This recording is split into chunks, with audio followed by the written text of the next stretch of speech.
বাৎসরিক পূজা অনুষ্ঠানে সবাই ইব্রাহিমরে ধরছে, ইব্রাহিম চল আমরা পূজা দিতে যাব। উনি বললেন আমি অসুস্থ, তোমরা যাও।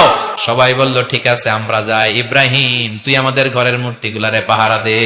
তো সাইয়েদনা ইব্রাহিম অবাক, কি রে এত মূর্তি, এত ভাবে আর অঙ্গভঙ্গি করে আছে, এত খাবার দেয়া, খায় না কেন? উনি ভাবলেন ওরা হয়তো খেতে পারে না, নাগাল পাচ্ছে না, কিংবা আমারে দেখে লজ্জা পাচ্ছে। নিচ থেকে রসমলাইয়ের বাটি তুলে ধরলেন। উনি বললেন খা। কেউ খায় না, খা নাইলে কথা ক। খায় না, কথাও কয় না, বাকি আছে মায়ের মারতে শুরু করলে। যতগুলো মূর্তি ছিল সবগুলো মেরে বড় মূর্তিটার গায়ে মারতে যাবে, in the meantime stop না, এটারে মারুন। আর বুদ্ধি করে কুড়ালটারে বড়টার কান্দে ঝুলাইয়া দিলে। বিকেল বেলা পূজা মণ্ডপ থেকে সব এসে দেখে সর্বনাশ।